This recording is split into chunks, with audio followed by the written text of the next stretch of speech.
Head to the downtown Lee Summit Farmers Market, where local meets fresh. Then grab a cup of coffee and discover a variety of shops and boutiques just around the corner. Continue the fun in downtown Lee Summit at a retro arcade bar. Discover your new beer at one of our 6 locally owned breweries. Cool off with some handcrafted cocktails at happy hour.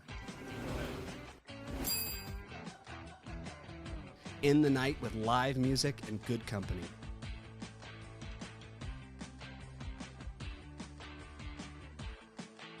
Lee Summit, Missouri. Hello, Lee Summit. I'm Laura, and this is your flash briefing for the week of February 18th. Receive updates on the city's response to snow and ice control on public streets by signing up for LS Aware, the city's free alert system. It informs residents and businesses of emergencies such as weather events, road closures, and certain non-emergency events. Sign up at lsaware.net. If you are in need of shelter, the following locations are designated warming centers in Lee Summit during regular business hours: Gamber Community Center, Longview Community Center, J. Thomas Level Community Center at Legacy Park, Harris Park Community Center, and Mid-Continent Public Libraries. In road news, Southwest 2nd Street between Southwest Noel and Market Streets is now open to through traffic. The intersection of Southwest 3rd and Jefferson Streets is set to close on Monday, February 24th, and will remain closed until approximately early April. The closure is necessary for water main work and intersection improvements. For more information, visit cityofls.net. Dreaming of warmer weather? Early bird season passes for Summit Waves go on sale on March 1st. Passes are $85 for residents and $117 for non-residents. Speaking of parks, Lee Summit Parks and Recreation launched a free mobile app. Sign up for fitness classes, purchase memberships, manage your account, and more. Get all the details at lsparks.net. Thanks for listening and stay warm. So many of our past successes were made possible by understanding the multitude of perspectives in our community. When we take the time to see the world through someone else's eyes, we enrich our own understanding and foster an environment where everyone can thrive. When I see the renovations we've made to our parks, I see an investment not just in essential infrastructure, but in people that builds community and directly impacts the physical and social well-being of our residents. I see equity, inclusive playgrounds where people from all walks of life can come together. I see a place to play.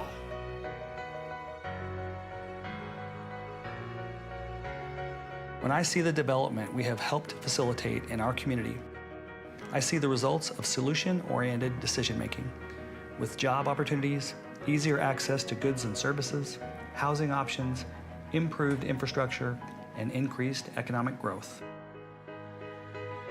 I see projects created through collaboration between the city and developers that will provide value, benefit, and opportunity to the Lee Summit community. I see growth in community and a way to connect more people to their food.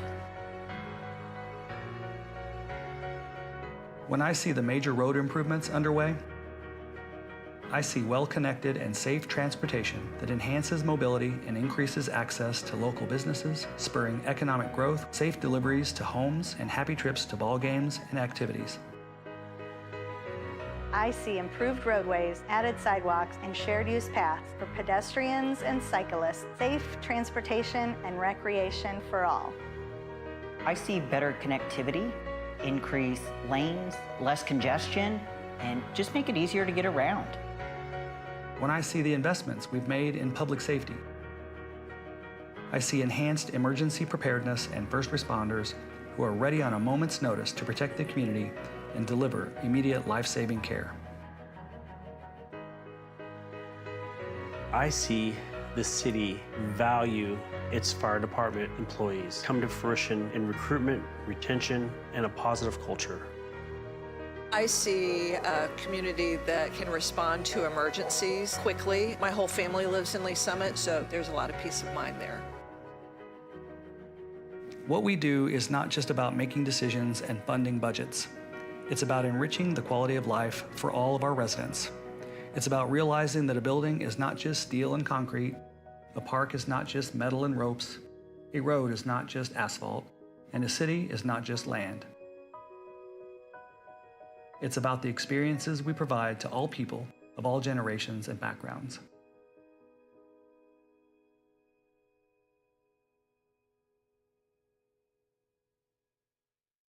This is the best place to work.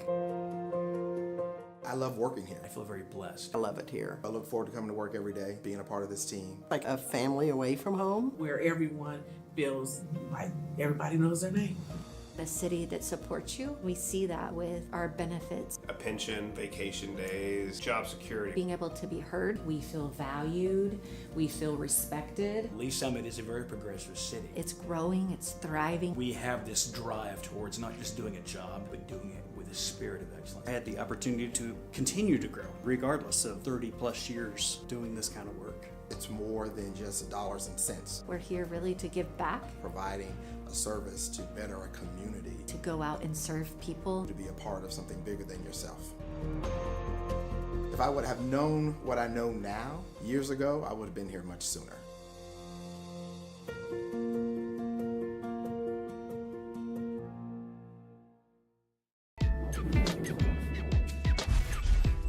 This month's Council Member Spotlight is all about Mayor Bill Baird. Check it out.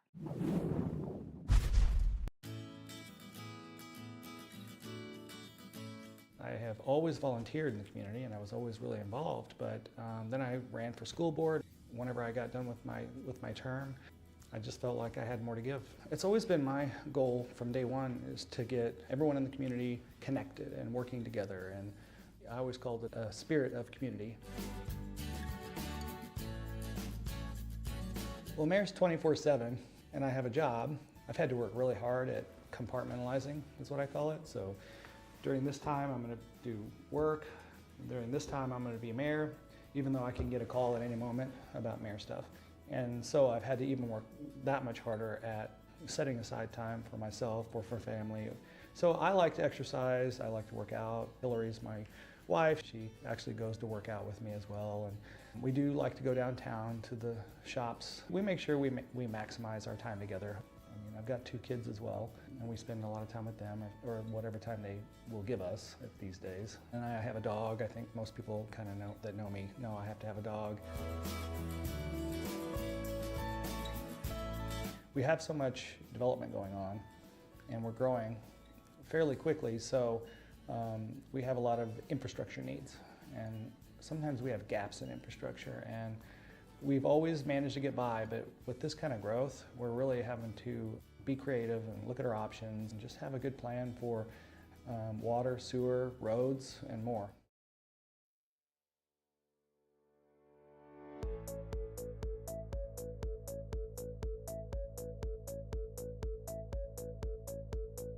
You were the one who was frozen.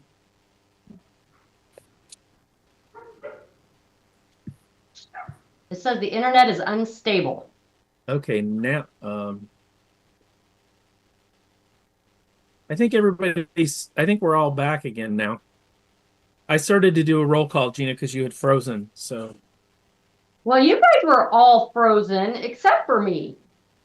I think that meant you were the one who was having the internet problem. Oh, okay. So go ahead and run through the roll call because I think we missed it. Okay. Councilmember Carlisle. Councilmember Shields. Here. Councilmember Rader. Present. Councilmember Hodges. Here. All right, we have a quorum. Next item on our agenda is approval of the agenda. I would look for a motion, please. Yes. Chair. I move for the approval of the agenda. Second. All right, we have a motion by Councilmember Hodges, second by Councilmember Rader to approve the agenda. Can we get a vote, please? Councilmember Hodges. Aye. Councilmember Rader. Aye. Chairperson Shields. Aye. All right, well, our agenda is approved. Do we have any public comments today? Not that I'm aware of. Okay. Then we will hop right into our first items. And I apologize, Mr. Head, I wasn't able to get with you ahead of this meeting. So is there anything you need to preface any of this with before we dive in? No, I think we're fine. Okay. Then our first item is discussion of the Charter Review Commission. I'm sorry, our first item is actually approval of the action letter. I'm just skipping ahead. Do we have any discussion of the action letter? If not, I would look for a motion. Chair, Yes. I move for the approval of the action letter for the January 16, 2025 Rules Committee meeting. Oh, she didn't call for a second. Sorry. I'm getting ahead of myself. Okay, so I have a motion by Councilmember Hodges. Was that a second, Councilmember Rader? Yes, it was. Okay, second by Councilmember Rader. Can we get a vote, please? Councilmember Rader, Aye. Councilmember Hodges, Aye. and Chairperson Shields. All right, the action letter is approved. Now we really are moving on to Charter Review Commission discussion. So we had kind of started this preliminary discussion looking at the prior process. And Mr. Head, do you want to kind of kick us off of where we are right now and what we need to do going forward? Let me try to pull it up here so I can get it on your screen. I am getting there. Okay. Which of the attachments should we pull up? Because I'll go ahead and pull it up on my big computer too. I was thinking the resolution for the Charter Review Commission formation draft was the one that I was going to bring up for you. Perfect. Let's see.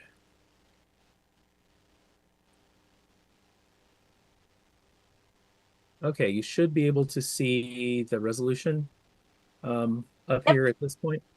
Yep. So I will just say this is when we did this. So this was intended to come to you kind of as a draft for you to begin to make changes to, if you wanted to, or if we wanted to do sort of the same thing.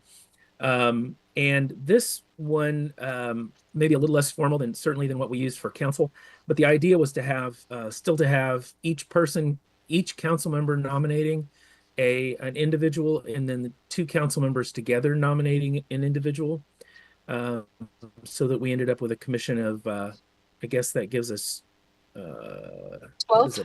12, yeah. So we end up then with we still end up with an odd or an even number, but it's a fairly large number. And this process was just any person wishing to serve as a charter review commissioner shall submit information as provided in the board and commission interest form. We could change that. It could be a different form. It could be more or less information, however you chose. Any member nominated shall be a qualified voter of the city of Lee Summit at the time of appointment. That is, I believe, a requirement under the Constitution for someone to serve on a charter commission. No member nominated shall be an official of the city. And I would also say, probably we should say they're also not an employee of the city. Each city council member shall nominate one person residing within the respective district to serve on the commission. The two council members representing each district shall jointly nominate one person residing with the respective district to serve on the commission. And there is a requirement that you can have no more than, and I believe it's 35% from one district. And so when you start doing the math, it about has to be something like this, or you hang on just a second here. Councilmember Carlisle is joining us. It has to be something similar to this, because even, if you change it so that, maybe the council as a whole appoints one, you have to make sure that you can do the math, because you don't want it to be, overweighted in one district or the other according to what's in our charter.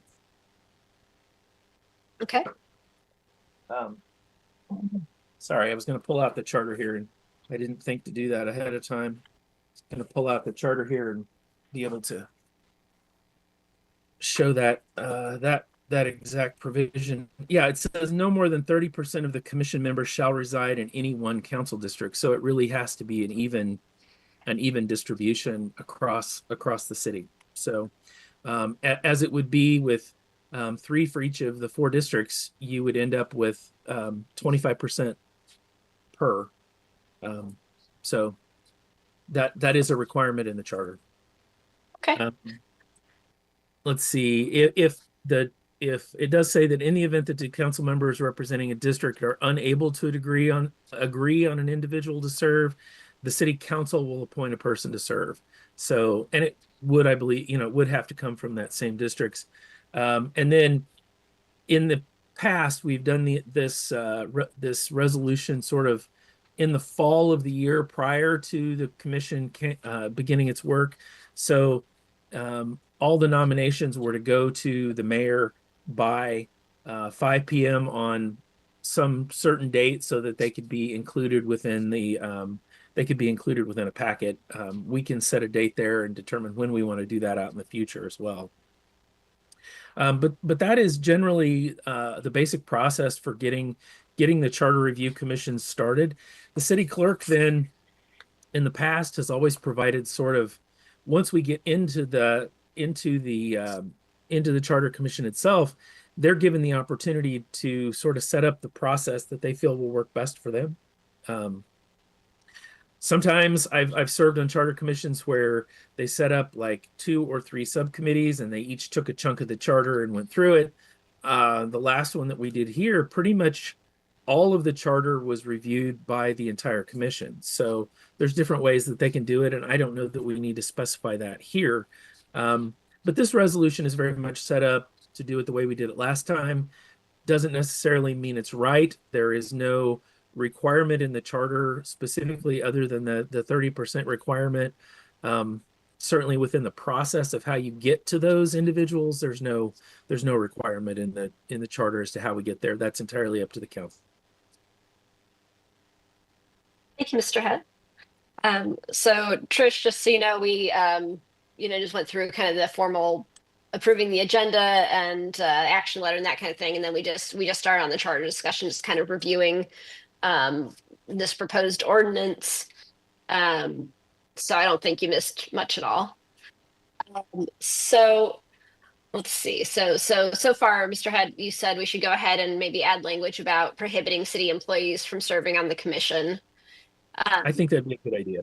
Mm-hmm. Were there any other revisions that you thought would be pertinent here? I hadn't given it a lot of deep thought at this point. But I mean, certainly we can discuss it and see what other things you all come up with as well. And I just want to make sure I had all your thoughts here as well. So do we have any comments from the committee? Any thoughts of what you like or don't like here? Chair? Yes, Councilmember Rader. So do we have qualifications of who we would pick? I mean, I would think that everybody would agree that it needs to be somebody that would be, at least familiar with what happens in the city, or, I just was wondering, how do we, I've got people in mind. We probably all have people in mind that we think that would be good on the Charter Commission. But have we ever discussed like what type of people would we want to see on there, or anything like that? What qualifications would a person want? Would we want them to have? So I think Mr. Head, you've kind of listed what our statutory or charter requirements are in terms of being a qualified voter and how many percent from each district. But beyond that, we don't have anything required by charter or by statute, correct? That is correct. In fact, the charter says the Charter Review Commission shall consist of at least 8 qualified voters of the city, none of whom shall be an elected official. No more than 30% of the commission members shall reside in any one district. And then once they begin, they have 12 months from its first meeting to report to the voters as many amendments to the charter as it shall deem advisable. I'm thinking a little bit of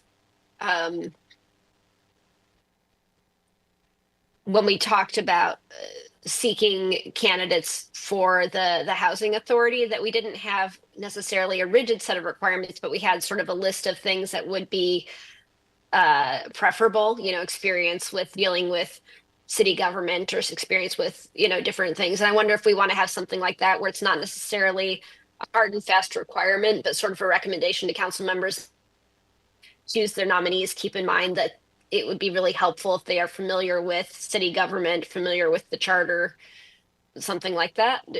Or do you want something that's, I'm not sure how we would make it a more rigid qualification, but what are the thoughts of the committee on that? Chair. Yes, Councilmember Carlisle. Thank you. I can see what you guys, where you guys are trying to go with that. My, I guess, issue with having requirements of experience and whatnot would be, if we say something like that, then we're not going to get any of these people who might be interested in serving, later in their life, like young people just getting out of high school, in college, what have you. If we say you have to have some kind of city government experience, then we're not going to get those people to come in and get those points of view. So I think if we put parameters on it like you would in a job interview, I think we're really limiting ourselves on what we could possibly get for the future. Mm-hmm. I think that's a fair point, and that there are different kinds of experience that could be relevant. If someone has been involved in civic organizations and has worked on, dealing with those sorts of bylaws and procedures, that might be relevant experience, even if it's not directly tied to the city. I feel like it'd be kind of hard to pin down exactly what we would want that to look like, or to have people who haven't been involved before, but are qualified voters and want to be involved.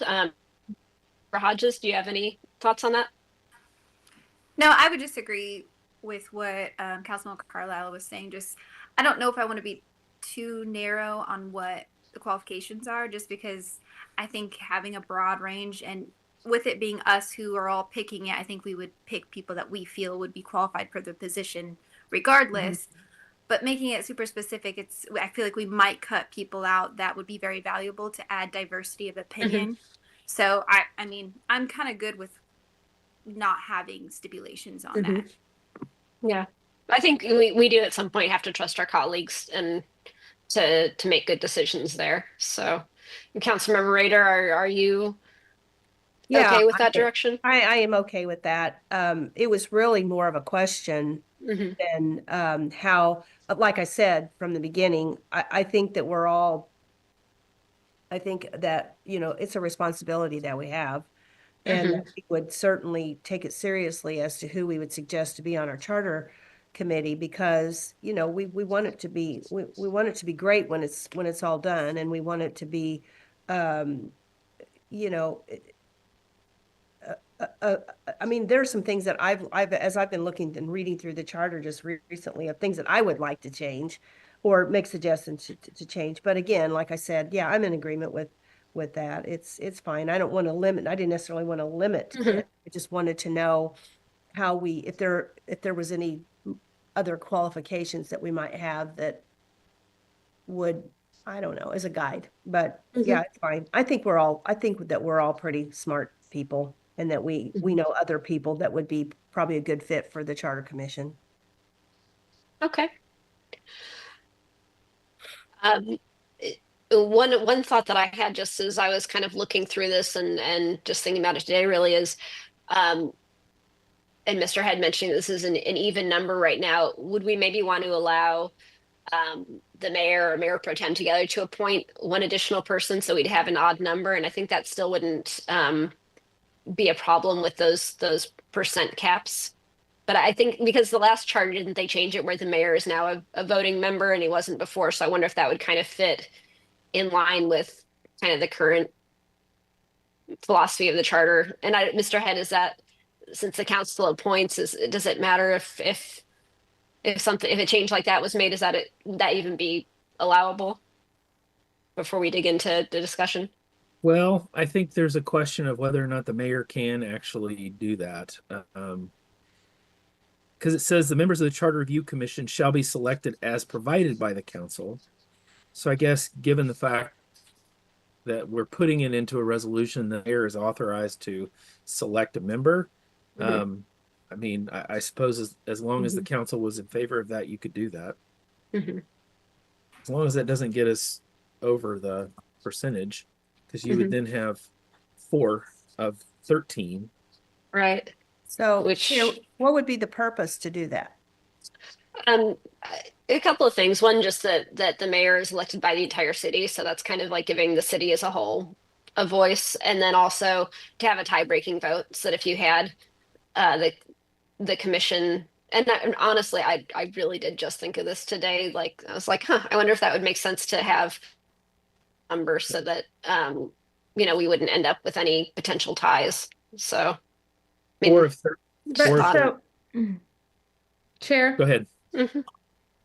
So, thank you. It says that each council member in the district nominates 1, so that's 2 per district, and then they jointly nominate 1, so that's 3 per district. So if all 3 sit, and then the mayor chooses 1, which is obviously going to have to be within one of the districts, right? Isn't that going to get our numbers skewed? So that would mean that one district would have 31%, which I think is still within the max 35. Does it say 33? I thought no, it's actually no more than 30%. That's what I said. 30%. Oh, is it no more than 30%? So okay, then it wouldn't work. Yeah. Yeah, no, that's a good point. You would have to increase the number further. Okay. Into, in order for the mayor to be able to appoint 1. Right. I'm fine with not doing that. I just thought I'd raise it. And I think if a group like this gets too big, it's hard to get a lot done too. So, yes. Okay, no, I will withdraw that suggestion. Do we have any other thoughts about this process? Did we pick a time? I know I came in kind of when you guys already started talking about it. Did we pick a time where we need to have them appointed by, like when we as council members need to submit those names? So right now the proposed resolution or ordinance has a blank, all nominations will be made no later than blank, and so we would need to determine what that date would be. Correct, Mr. Head? Correct. Typically the way that process has worked is the nominations are made sort of October, November timeframe. The appointment is made, and then right after the first of the year, the group begins working. We want to have, though, their report by November or early December, so that the council has a little bit of time to review what those amendments are, that we have an opportunity, because the council still has to act to place those items on the ballot. We'll need a little bit of time to break those into different ballot questions, because it won't all be one. And the ballot deadline for April is the end of January. It's usually around the 25th or 26th, somewhere right in there. I would say, like, just to calendar this out in my head, open up the opportunity for people to apply to fill out the form, the citizen, the form for boards and commissions in, say, early October, September, make an announcement, something like that. Give like 30 days for that to happen. Then the council receives those. You all have a few weeks to look at who from your district has applied. Then you can also make whatever nominations. You make those nominations, and then we'll have to have another resolution that goes before the council that appoints them.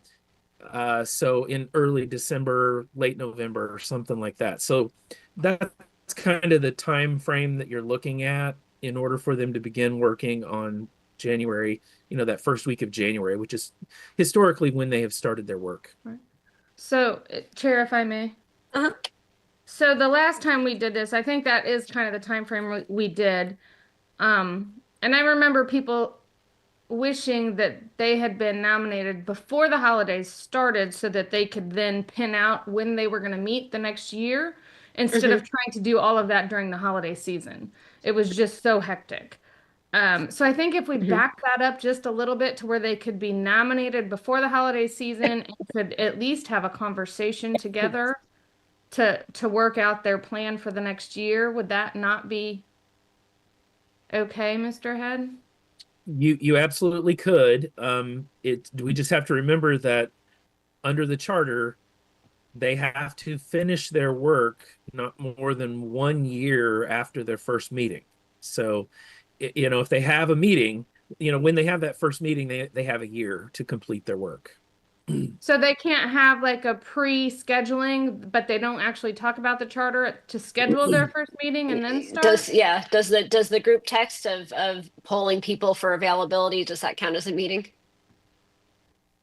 No, I don't think that would count it as a meeting, but I don't think we want them getting together as a group prior to this. So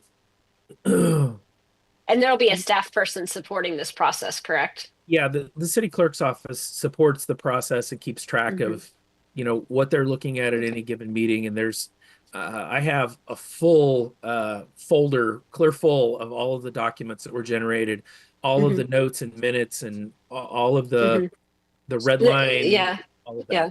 that. The reason I ask is that I think, to Councilmember Carlisle's point, it might make sense to make these appointments early, and then they can start doing their availability polls by email with the clerk's office and establish, what's a viable meeting schedule going forward before everybody gets totally swamped with holiday commitments. Yeah.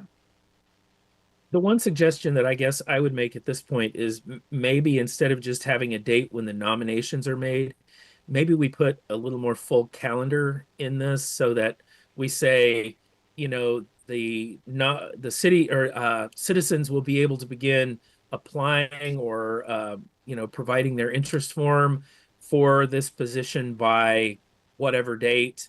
That will end on this date. They'll go to the city council. Council members are required to make their nominations by this date. It will be at, the appointments will be made at this date. I mean, maybe we just need to flesh out the calendar a little bit more. And I have no problem at all with us making those appointments ahead of time. I know it's always hard, though, to try to have meetings during that holiday season. So that's why we've always started the meetings, after the first of the year. It does end up giving them a little bit less than a year, but I doubt very much that it's going to take a full year. What basically happened last time was they met once a month for the first few months, and then they had a real flurry of activity for about, I'm going to say 2 or 3 months, where they were really getting into nitty gritty and discussing items more in depth. And then it slowed down again. We provided information on the way the ballot language would need to look. There were a couple meetings where they looked at ballot language and ultimately approved that. And they were done by, I'll say October, is my guess. I don't remember exactly, but I think they were pretty well done by then, and they were ready for things to be placed on the ballot by the council. Yeah, so I think if we get the nominations by October, sometime in October, but that's another thing with like the council meetings, so what days are we having council meetings? Because we got to look at that calendar to then look and see when we nominate by, so that those can all flesh out. But I think if we do it by October, it gives them time before the holidays really hit to get that January schedule down. That's just my opinion. Thank you. Thank you, Councilmember.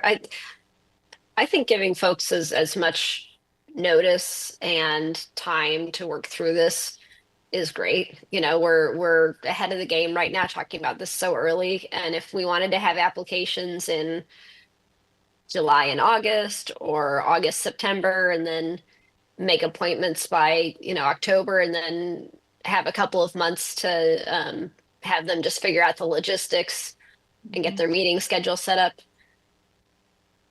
Issue with that. And if as long as we're starting, after this upcoming municipal election, get that out of the way, then I don't see anything on the calendar that would really get in the way of making these nominations. And and get them done before next year's municipal election, is getting into everybody's heads. So what would we think of like a July? I was just looking at the calendar, like July 9th to August 11th application window, kind of stick it in the middle of the summer and then give like August, September for council members to look at applications and talk to people and make decisions, and then maybe make nominations early October, something like that.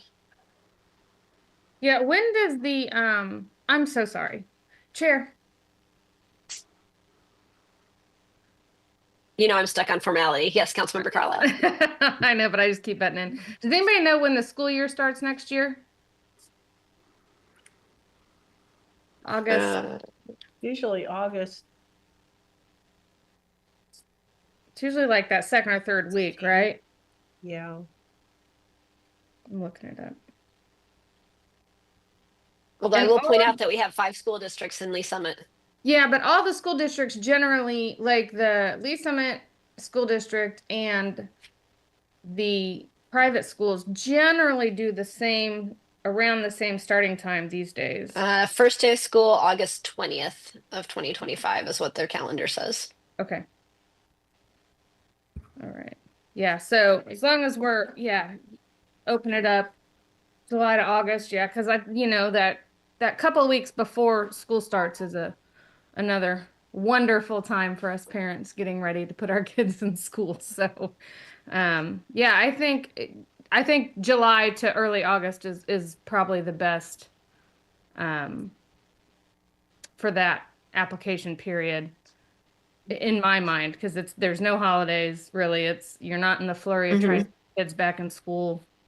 Yeah, and that's why I was thinking July 9th. So I looked and it's like, well, you've got the 4th of July and everything's closed and everybody's on vacation. And then I don't want to put it the Monday right after, because I don't want staff to be scrambling when everybody's just getting back from vacations. Right. Like the Wednesday after July 4th seems like as quiet of a day as you're going to find on the calendar.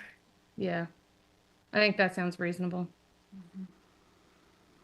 So July 9th, and then do we think about a month for to be open?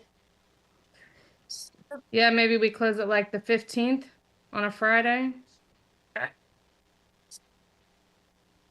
So July 9th to August 15th for applications, interest forms to be submitted. And then when would we want to have council members need to make their nominations by? And those would need to be before we come to voting. So if there is a district where they can't agree on their third nominee, then the council needs to have time to select someone, which hopefully we don't even have to get into that, but. Right. Yeah. I think maybe after the September holiday, have all of our nominations in. That way we can get through with the council meetings of actually approving the nominations. Before. Let's see.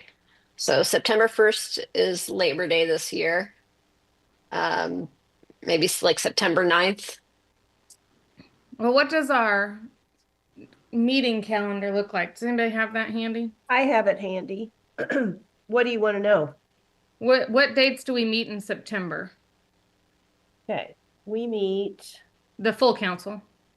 Full council. We meet on the 9th. Oh, wait a minute. 2nd, the 9th. 2nd, the 9th, and the 23rd, right? Yeah. And okay. The 23rd. Yeah. Yeah, so you want to do by the 9th, we can nominate. Then hopefully by the 23rd, we could approve. And then they have October, and maybe the first week in November to figure out their schedules.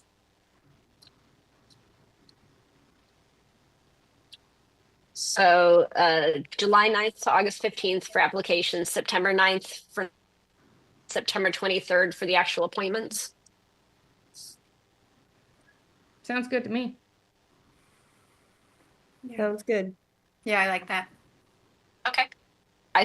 I think that sounds great. And I think if we send this to council pretty soon, that gives everybody plenty of notice to start putting it out to their networks and for the city to start putting it out on social media and give folks time to know it's coming and then apply. And Mr. Head, do you have any comments? No, I mean, I think that's fine. I mean, if it feels to you like it will work for council, I'm sure it will work. Okay. I think so. And, if the council disagrees, have to adopt this recommendation, but I think we can send this to them. So we're going to make, for the resolution that the draft that you provided, Mr. Head, we'll go ahead and add that language about prohibiting city employees from serving. And then we'll add this calendar that we just discussed, which I can email to you. I assume you've got good notes, but I can email those dates that we proposed. And then committee, do we want to have this come back to us again or just send that on to council? I'm fine with it going to council. Send it on.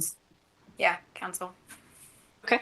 Do we need to make a formal motion, Mr. Head, to send that with a recommendation of approval, or do we not have something informed to go at this point? Since this is a resolution, it's only going to be read once anyway. So gotcha. I would still like to have your a motion and vote just to move it on to council so that we have something formal that we can point to. Okay, then I would look for a motion. Chair, I would move this resolution onto full council once amended with a recommendation of approval. Second. Thank you. We have a motion by Councilmember Carlisle, second by Councilmember Hodges to recommend the resolution as amended to City Council for approval. Can we get a vote, please? Councilmember Shields? Aye. Councilmember Rader? Aye. Chairperson Hodges? Oh, did I do Aye. that wrong? Councilmember Hodges? Aye. And Councilmember Carlisle? Aye. Sorry, I didn't have a vote sheet ready for that. Apologies. No worries. No worries. And Mr. Head, I went ahead and emailed that to you while I was thinking about it, so you'll have it when we're done with this meeting. All right. Thank you guys so much. I think that was excellent work. Good discussion. All right, next item on our agenda is Bill 25048, an ordinance amending Article 1 in general of Chapter 10, Emergency and Disaster Planning in response to the Code of Ordinances of the City of Lee Summit, Missouri, by enacting a new Section 10-11, continuity of government mayoral succession, dealing generally with rules for the succession of mayoral power in the event of absence or disability. So we've this discussion a couple of times about the succession order in the event that the mayor and mayor pro tem would be unavailable for any reason. And so, Mr. Head, do you want to kick us back off with this? Sure. As you all recall, we did have this discussion a couple of times in committee. It did go up to council and it was sent back to committee because previously we had just a system that was essentially based upon seniority on the council. So what at your last meeting, what you did was we did prioritize who would sort of fall next in line to serve as a temporary mayor pro tem, and added the chairs of committees. So we had Public Works Committee, Finance and Budget Committee. Hang on a second, and I will pull this up here. I am slacking. Let me find the right button to press.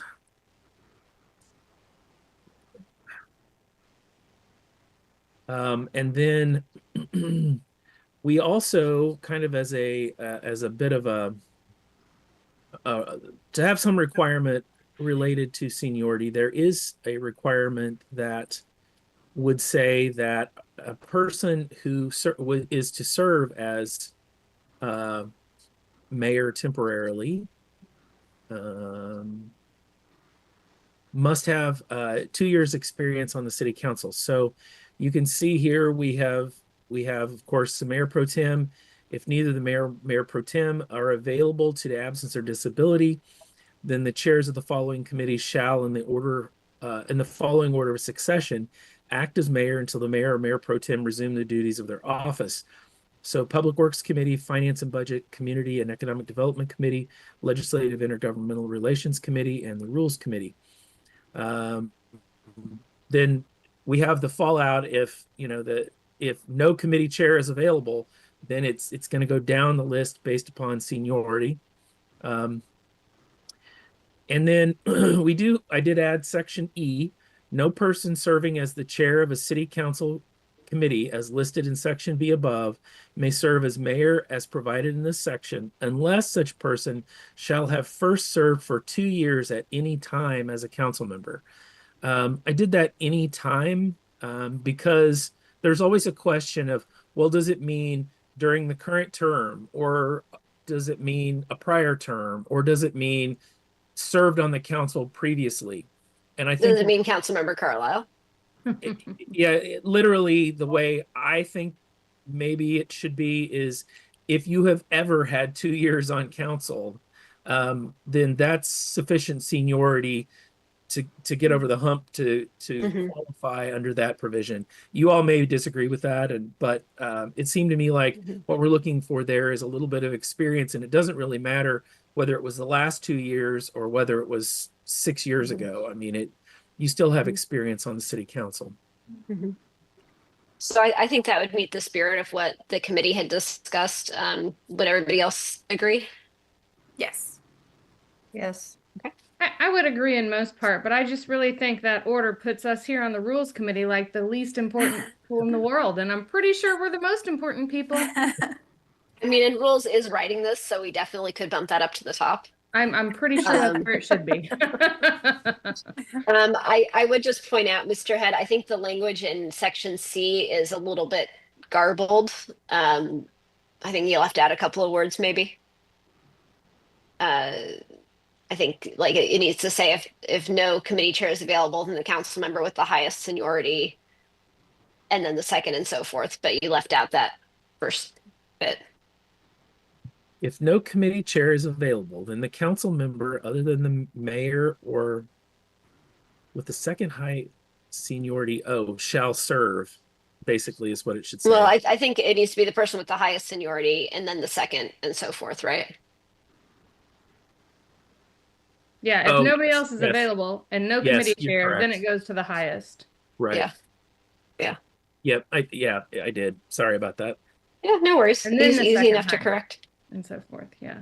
And I think making it go through the vice chairs, but I really don't think it's that important. Like, hopefully we never get to this point. I think this is fine as it is, unless anybody else objects. Well, there's not much room left. Yeah, it kind of gets everybody. I mean, we're about to give it to city staff, really. Pro Tem, 5 committees, and none of them are available. There are literally only 2 people left. Yeah, depending on if somebody has 2 chairs. Yeah. Chair, can I ask a question? Yes. Just as we're going through this, it reminds me of like, what if the person that's selected can't, for some reason, that has the 2 years or doesn't want to serve? Is that important to think of? Or does it just go to the next in order? I would make them fill out something saying they decline to serve and that it should pass to the next person, and then we would just go down the list to the next one. I don't know why the beauty pageant or whatever came to mind, and I thought if you can't do it or don't want to. Yeah. Sorry. Thank you. Oh no, that's all right. So, Mr. Head, you don't think we need to add any additional language to handle that? No, I don't think so. I mean, if we were at that point, like I said, I would just make somebody probably fill out a short affidavit just saying they had the opportunity to serve and they chose not to under the rule, and they're directing that it passed to the next person on the list. Typically these situations, the only time this is going to get really super important is if we are in a let's say the mayor and mayor pro tem are both out of town and they're away, and then we have some sort of disaster situation. And that is the point at which it's going to be really critical, because if you want to declare a disaster and start the process with SEMA and FEMA, you have to have that mayoral designation. And as long as we are following this process, I can fill out my part that says this person is qualified to act as the mayor under the city's rules. I mean, that's my role at that point to make sure that happens. So no, I think we're fine there. Okay. Do we have any other committee discussion on this? Are we happy with this reflecting our consensus? I'm seeing nods and thumbs up. Okay. Then I think I would look for a motion to recommend this to council if everyone's on board. Yeah. Chair. Sounds good. Yes. I move TMP-333, an ordinance amending Article 1 in general of Chapter 10 Emergency Disaster Planning and Response of the Code of Ordinances of the City of Lee Summit, Missouri by enacting a new Section 10-11 Continuity of Government Mayoral Succession, dealing generally with rules for the succession of mayoral power in the event of absence or disability to full council for approval. Second. Thank you. We have a motion by Councilmember Hodges, second by Councilmember Rader, to recommend Bill number 25-048 to council for approval. Can we get a vote, please? Councilmember Rader? Aye. Chairperson Shields? Aye. Councilmember Carlisle? Aye. Councilmember Hodges? Aye. All right, that passes. Next on our agenda is Roundtable. Do we have any Roundtable from the committee? Do we have any Roundtable from staff? At the last council meeting, Councilmember or Chair Hodges or Chair Shields, you made a comment about maybe taking up a question related to the appointment of council members, and that Yes. maybe we wanted to create something more permanent in our rules. Back in 2019, we had prepared a resolution doing that. I have since then kind of gone through and revised that, while it was fresh on my mind, while we were in that process. So with your permission, and if it is the desire of the committee to look at that question, we can certainly take that up for our next Rules Committee meeting. I'm not completely done tweaking it, but I've got all the big ideas in there, but I don't have all the verbiage kind of fully worked out. But I do have the big ideas in there. If you all feel like that would be an appropriate topic for an additional rules meeting, we would certainly be able to provide that draft and be prepared for that discussion. Sure. Members of the committee, does that sound good? Did you feel good about the process that we used this time and making that kind of a template going forward? I think so. Yeah. Go ahead. Yeah. Okay. Looks like we have consensus, Mr. Head, if you want to work on that and bring it back to us. I was about to say, I feel like we're out of things to talk about, but we're going to keep you busy. So. No problem. The rules and this whole process stuff is what I really enjoy. So, which again is why the Rules Committee should be number 1 and not number 5. But yeah, I digress.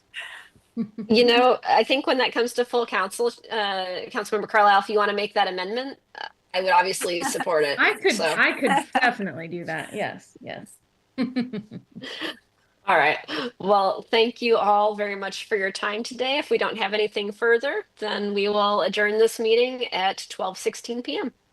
Gina, when is our next meeting? Just March 20th at 11:30. All right. Okay. Thank you much. Thank you. Thank you. Bye-bye. Thanks.